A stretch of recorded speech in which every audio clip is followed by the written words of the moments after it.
The courtroom fell silent as my in-laws made their grand entrance. Eleanor and Richard Harrison, dressed in expensive mourning clothes 3 months after their son's death, swept down the aisle like royalty coming to claim their throne. "Keep your head up," my lawyer whispered. "Remember what James wanted." I nodded, squeezing my 8-year-old daughter Lisa's hand.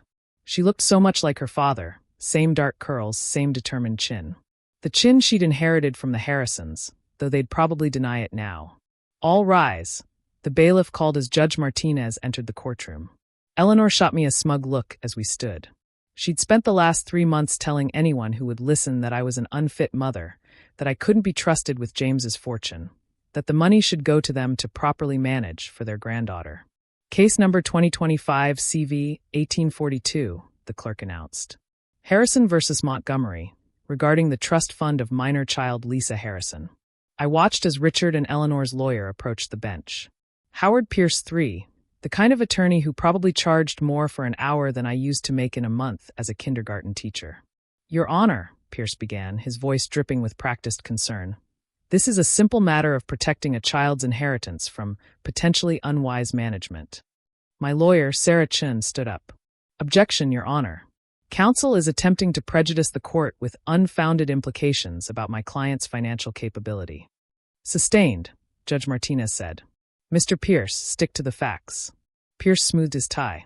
"The facts, Your Honor, are these. James Harrison left his daughter a trust fund worth approximately $12 million. The child's grandparents, my clients, believe this fortune should be managed by the Harrison Family Trust, not by—" He paused dramatically, a kindergarten teacher. I felt Lisa's hand tighten in mine. She might be only 8, but she understood what was happening. Her beloved grandparents were trying to take away not just her inheritance, but her connection to her father. "Ms. Chun," the judge prompted. Sarah stood, her simple suit a stark contrast to Pierce's bespoke ensemble. "Your Honor, this case isn't about Mrs. Montgomery's profession. It's about a father's clear wishes for his daughter's future, and about a grieving family trying to maintain control through financial manipulation."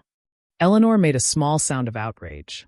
I didn't turn around, but I could picture her perfect makeup, her carefully styled gray hair, her expression of wounded dignity. "The will is quite clear," Sarah continued. "James Harrison left the trust fund to his daughter, with his wife, my client, as sole trustee until Lisa turns 25. The will was written under duress," Pierce countered. "Mr. Harrison was already ill when—" "Objection." Sarah's voice cracked like a whip. "The will was properly witnessed and notarized 6 months before Mr. Harrison's diagnosis. We have the medical records to prove it." Judge Martinez nodded. "Objection sustained. Mr. Pierce, do you have any evidence of duress beyond your client's assertions?" "Your Honor, the Harrisons simply want to protect their family legacy. Mrs. Montgomery has no experience managing this kind of wealth. She's already made questionable decisions." "Like what?" I couldn't help asking, speaking for the first time. "Like refusing to let you audit my personal bank accounts? Like saying no when you demanded I move Lisa to the private school you chose? Like daring to keep my job because I want my daughter to understand the value of work?" "Mrs. Montgomery," the judge warned, "please speak through your counsel." "Sorry, Your Honor. But I wasn't sorry. Not really. Not after 3 months of the Harrisons trying to bully me into submission, using their money and influence to try to control me and Lisa." "Perhaps," Pierce suggested smoothly, "we should discuss Mrs. Montgomery's recent purchase of a new home. Hardly the action of someone thinking about their child's financial future." I felt my face flush. The house had been James's idea, his last gift to us. He'd helped me choose it during his final weeks, insisted on using some of his personal money, not the trust fund, to buy it outright. "The house purchase is irrelevant," Sarah stated. "It was made with funds specifically designated by Mr. Harrison for that purpose, completely separate from the trust." "But it demonstrates a pattern," Pierce pressed. "A pattern of unnecessary expenditure that—" "Your Honor," Sarah interrupted, "I think it's time we address the elephant in the room. Or rather, the clause in Mr. Harrison's will that his parents seem determined to ignore." Eleanor shifted in her seat. I felt a small smile tugging at my lips. Here it came. The reason I'd stayed calm through all their accusations and manipulations. "What clause?" Judge Martinez asked. Sarah pulled out a document. Section 7, paragraph 3 of James Harrison's will. The one his parents' lawyers apparently didn't read carefully enough. Pierce frowned. We've reviewed the will thoroughly. There's nothing. In the event that any member of my family contests these arrangements, Sarah read clearly, or attempts to interfere with my wife's guardianship of our daughter and management of her trust fund, a secondary provision shall be activated. The courtroom fell silent. Even Lisa sat up straighter, though she'd heard this part before. Secondary provision? The judge prompted. Yes, Your Honor. Sarah handed the document to the clerk. One that Mr. Harrison added after watching his parents try to control his own inheritance when he was younger. One that he specifically designed to prevent exactly this kind of power play. I finally turned to look at Eleanor and Richard.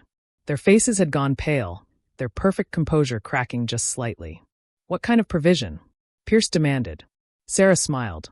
Perhaps we should let Mr. Harrison explain himself. Your Honor, we have video testimony from James Harrison, recorded the same day he signed his will, explaining exactly what happens if his parents tried to seize control of Lisa's inheritance. As the bailiff set up the video equipment, I remembered the day James had recorded that message. He'd been so determined, so sure his parents would try something like this after he was gone. They've always used money as a weapon, he'd told me. But not this time. This time, I'm going to make sure they learn their lesson. The screen flickered to life, showing James sitting in his office, healthy and strong, his eyes blazing with purpose. Eleanor gasped. Richard grabbed her hand, and my late husband began to speak, about to reveal the surprise he'd planned specifically for this moment. James's face filled the courtroom screen, and suddenly it was like he was there with us again, strong, determined, alive. If you're watching this, he began, it means my parents have done exactly what I warned them not to do. They've tried to use money to control my family, just like they tried to control me. Eleanor made a small choking sound. Richard's face had turned to stone. Mom, Dad, James continued, looking directly into the camera, I love you. But your obsession with controlling the family fortune has hurt people. It hurt me when I was younger. It hurt Catherine when I married her. And now you're trying to hurt my daughter. Lisa squeezed my hand tighter. On screen, James leaned forward. So here's what happens now. The secondary provision in my will is simple. If you contest Catherine's control of Lisa's trust fund, or try to interfere with her guardianship in any way, the entire trust, all $12 million, will be immediately transferred to the Harrison Family Foundation. Pierce jumped to his feet. Your Honor, this is... I'm not finished, James's recording cut him off. The Harrison Family Foundation, which as my parents know, was established by my grandfather to support education for underprivileged children. The same foundation they've been trying to shut down for years because it wastes family money on scholarships.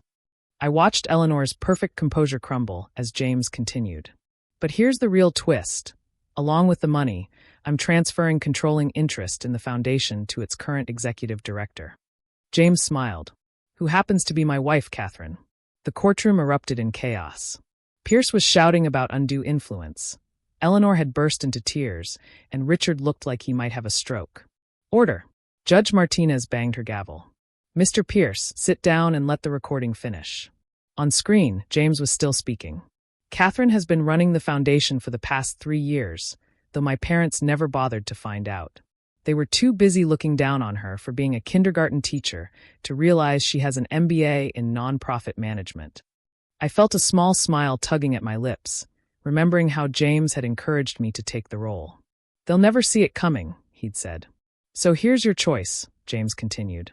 You can accept Catherine's management of Lisa's trust fund, respect her decisions as our daughter's mother, and maintain the current arrangement. Or you can fight it and watch the entire inheritance go to supporting scholarships for the kind of students you've spent years trying to keep out of our social circle. Eleanor was openly sobbing now. Richard had his head in his hands. And one more thing, James added. If you choose to fight and lose the money to the foundation, you should know that Catherine has full discretion over the scholarship program, including the power to name the scholarships after anyone she chooses. I pulled out my phone, showing the mock-up I'd had designed months ago. The Eleanor and Richard Harrison Scholarship for first-generation college students. Richard's face went from red to purple. The choice is yours, James concluded. But remember, this time, you're not just fighting Catherine. You're fighting me. And I learned all my best moves from watching you. The screen went dark. Judge Martinez cleared her throat. Well, that was illuminating. Mr. Pierce, do your clients wish to proceed with their petition? Pierce turned to the Harrisons, who were huddled together whispering frantically. After a moment, he stood. "Your Honor, in light of this new information, my clients would like to request a brief recess to confer." "No." Eleanor's voice cut through the courtroom. She stood up, smoothing her designer dress. "No more delays. No more fighting." She walked to where Lisa and I were sitting, her Louboutin heels clicking on the courtroom floor. "Catherine," she said softly, "I owe you an apology. Several apologies, actually." "Mom," Richard protested, but she silenced him with a look. "James clearly trusted you, with his daughter, with his money, even with his father's foundation. We should have trusted his judgment." She knelt down to Lisa's level. "And we should have trusted the woman who raised such an amazing granddaughter." Lisa studied her grandmother's face carefully. "Does this mean you'll stop being mean to Mom?" Eleanor flinched. "Yes, sweetheart. It does." "Then I forgive you," Lisa said simply. "That's what Dad would want." I watched as tears filled Eleanor's eyes. Real tears this time, not the calculated ones from earlier. "Your Honor," Pierce said, "my clients wish to withdraw their petition. Completely and permanently." Judge Martinez nodded. "Petition dismissed. Mrs. Montgomery retains full trustee rights as specified in the original will." She smiled slightly. "Though I would very much like to hear more about this foundation." 1 month later, I sat in my office at the Harrison Family Foundation, reviewing scholarship applications. Eleanor and Richard had not only withdrawn their court challenge, but had also donated an additional $3 million to the foundation's endowment. "Consider it an apology," Eleanor had said. "And perhaps a new beginning?" Lisa was spending weekends with her grandparents now, teaching them about her favorite video games and introducing them to her diverse group of school friends. Slowly, reluctantly, they were learning that their social circle could expand beyond country club memberships and trust fund babies. Yesterday, Eleanor even attended our scholarship awards ceremony, presenting grants to students who would be the first in their families to attend college. She'd stumbled a bit over some of the names, but her smile had been genuine when the students hugged her. "James would be proud," she'd said afterward. "Of all of us." I looked at his picture on my desk. Not the formal portrait the Harrisons preferred, but a candid shot of him playing with Lisa in our backyard. "He knew exactly what he was doing," I murmured. Setting up the foundation, preparing the video, arranging everything so his parents would have to choose between their money and their prejudices. My phone buzzed with a text from Eleanor. "Dinner tonight? Lisa wants to show us her science project. Richard promises not to mention trust funds or private schools." I smiled as I typed back. "We'll be there. Lisa's bringing her friend Maria, the one whose mom just got a Harrison Foundation scholarship." After a moment, Eleanor replied, "Perfect. I'll set an extra place. And Catherine, thank you for not giving up on us." I looked at the scholarship applications on my desk, then at the photo of James and Lisa. Sometimes the best revenge isn't about getting even. It's about giving others the chance to change. And sometimes the most valuable inheritance isn't money at all. It's the wisdom to know how to use it to make the world a little better, one scholarship at a time. James had known that all along. He just needed to help his parents learn it too.